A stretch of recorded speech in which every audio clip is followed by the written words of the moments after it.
Worth it bang magdagdag ng almost 300,000 pesos para sa Montero Sport GLS? Or okay na tayo kahit GLX lang? Good day guys! So new video tayo for today. Ang pag-uusapan natin, worth it bang magdagdag ng almost 300,000 pesos para sa Montero Sport GLS? Or okay na tayo kahit GLX lang? Stick until the end of this video guys dahil ipapakita ko sa inyo yung differences ng Montero Sport GLS at Montero Sport GLX magmula sa features, sa SRP, and even sa kanyang promo. Alamin din natin guys kung aling Montero Sport ba ang swak para sa budget mo.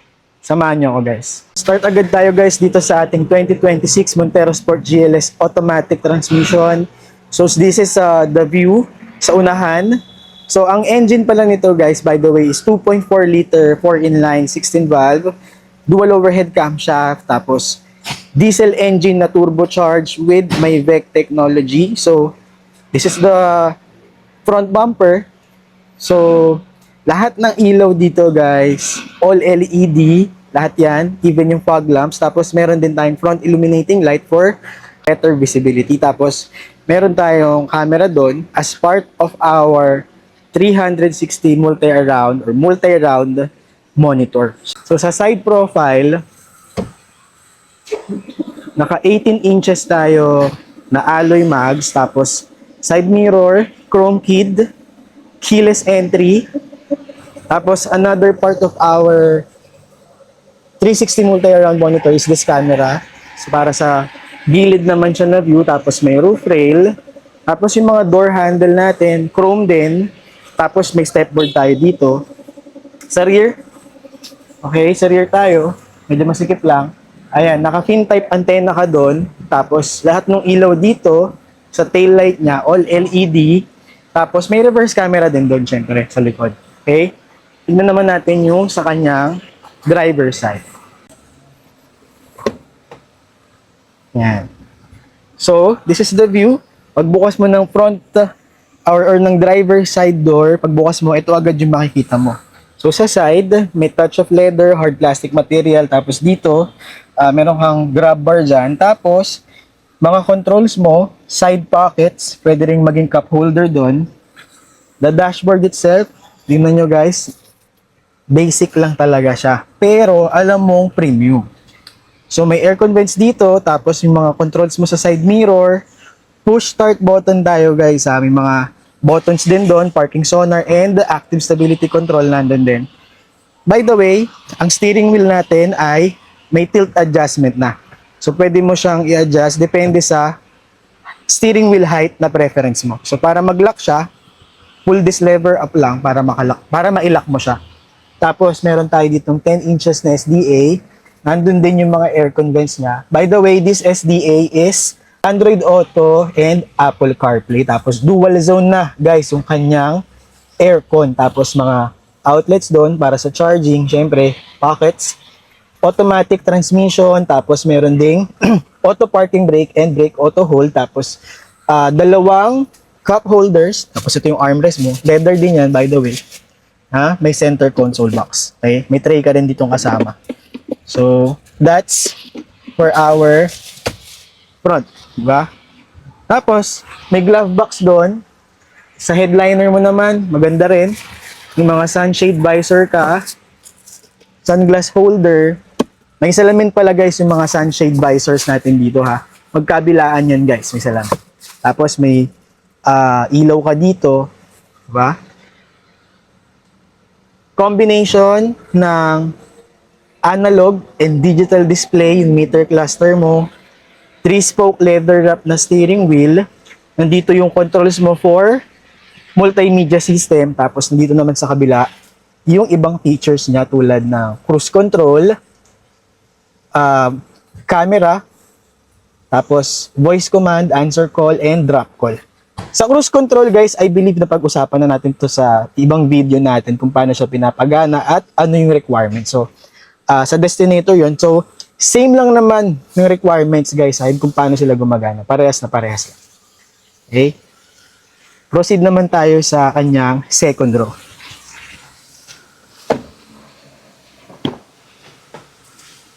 This is the second row, guys. Yan. Okay. Second row, leather pa rin. Tapos mga cup holders dito. Ayan. May mga small pockets din dyan. Tapos, meron ka rin charging ports dito. Kabilang side din siya. Yun naman yung kanyang aircon vents. Tapos, may ilaw din dito syempre. Ayan. Ang seat material, guys, even dun sa unahan, naka-black leather seats tayo dito. Tapos itong part na to, kung wala namang uupo, pwede mo siyang ibaba. Magbibigay rin sa iyo yan ng cup holders. So ito naman yung view sa third row. Ayan. Kasya pa, guys, tatlong bata dito or 2 adults sa third row. Malaki rin yung trunk space may ibibigay sa inyo nito, guys, kapag naka-fold yung third row seats.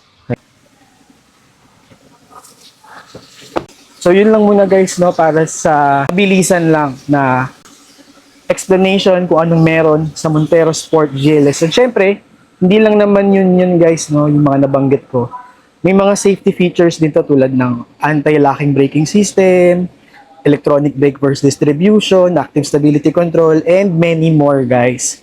So, sulit na sulit for its price, which we will be discussing later. So for now, puntahan muna natin yung isang variant naman, which is the 2026 Montero Sport GLX manual. So, ito naman, guys, yung ating 2026 Montero Sport GLX manual transmission. Obviously, guys, sa front, wala talaga masyadong pinagkaiba except the lights. Halogen, guys, meron pang halogen part dyan. Tapos, wala din dito yung front illuminating light niya, wala siya dyan. Pero, engine-wise, 2.4 liter, 4 inline, 16 valve, dual overhead camshaft, turbocharged, diesel engine, same lang. Tapos, yun nga, since this is the base variant, GLX manual, una pa lang, guys, sasabihin ko sa inyo, wala tayo ditong 360 multi-round monitor. So, that's the first point. Yun pa lang, wala na agad siya, guys. So, sa side profile, same pa rin. 18 inches, alloy mags, tapos chrome keyed side mirror. Okay. Tapos may roof rail din. At saka, hindi tayo naka keyless entry. Pero may stepboard, of course. Tapos sa rear part, ito yung rear part niya. So, combination pa rin ng LED and halogen taillights. Tapos may reverse camera naman. Meron ding rear diffuser, tapos may mga sensors pa rin naman kaparehas dun sa GLS automatic transmission na Montero. Tapos parehas lang sila, guys, na 68 liters na fuel tank capacity. So tignan naman natin sa loob. So sa loob, guys, ayan. So I believe this is more preferable para dun sa mga nagdadrive ng manual talaga, sa mga sanay. So dito, makikita mo yan. Halos parehas lang din. Pero tayo dito, sa GLX manual transmission, naka-fabric seats tayo dito. Lahat ng upuan naka-fabric seats. Tapos, meron pa rin controls para sa kanyang side mirror. Tapos, yung kanyang steering wheel, ganun pa rin, 3-spoke leather. Meron kang multimedia control dito. Tapos, yung kabilang side. So, obviously, ito meron pa rin siyang cruise control. Pero, may tilt adjustment din tayo, okay, sa ating GLX manual transmission. Tapos yung kanyang meter cluster, combination din ng analog and digital display. Tapos yung kanyang dashboard, basic lang. Okay, may Apple CarPlay and Android Auto rin. Tapos basic din na aircon controls, mga pockets doon. Okay.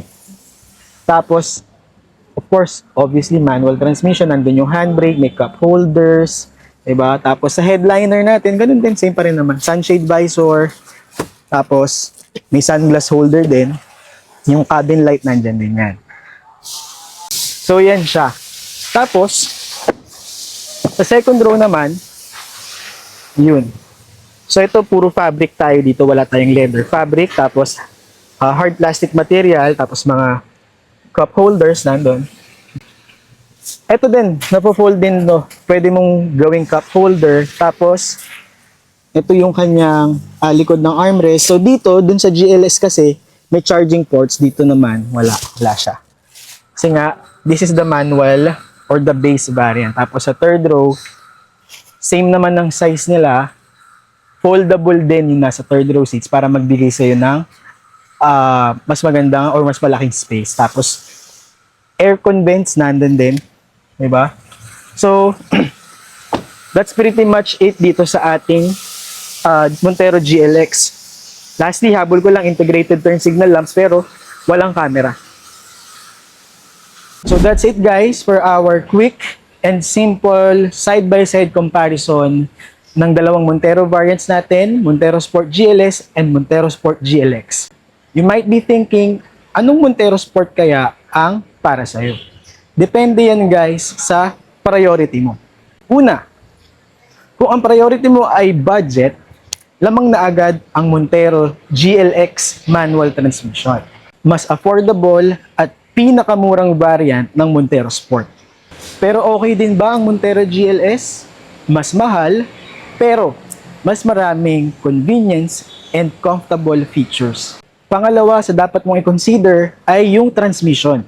Ang Montero GLX ay manual transmission, mas engaging i-drive, mas controlled sa uphill, at mas mura ang maintenance. While the GLS variant is our automatic transmission, syempre, mas relax ka sa traffic at mas premium ang vibes at feels. Third point, sa engine, parehas lang sila guys, walang lamang sa hatak, parehong malakas ang power. Sa safety naman, sa ating GLX manual transmission, meron tayong anti-locking braking system, electronic brake force distribution, reverse camera, reverse sensors, at may 2 front airbags tayo. Sa GLS automatic variant, meron lahat kaparehas dun sa GLX at meron din tayong active stability control sa automatic variant natin. Meron din tayong hill start assist, meron din tayong 360 multi-around monitor, electronic parking brake with brake auto hold, at higit sa lahat guys, keyless entry with push start button. At sa usapang daily driving naman guys, you should go for GLX kung ikaw ay marunong mag-manual, gusto mong makatipid, pwede mong gamitin sa business, and lastly, for long-term ownership. Samantalang ang GLS guys ay perfect kung lagi kang nasa traffic, comfort ang priority mo, at gusto mo ng premium experience. For our final verdict, piliin ang GLX kung budget conscious, marunong mag-manual, hindi issue ang convenience features, at kung gusto mo lang talaga ng matibay at malakas na SUV. Piliin mo naman ng GLX kung laging nagsisity driving, ayaw mong mag-clutch, at mas gusto mo premium experience, at mas gusto mo ang may siksik na safety features. Video na nagtatapos ang ating video for today. Kaya kung nabigyan ko kayo ng better idea at nakatulong ang video na to, like mo ang video natin. Please consider subscribing para updated din kayo sa mga new videos natin. At kung interesado kang kumuha ng sasakyan dito sa Mitsubishi, nandyan lang ang contact details sa taas ng screen. Usap tayo.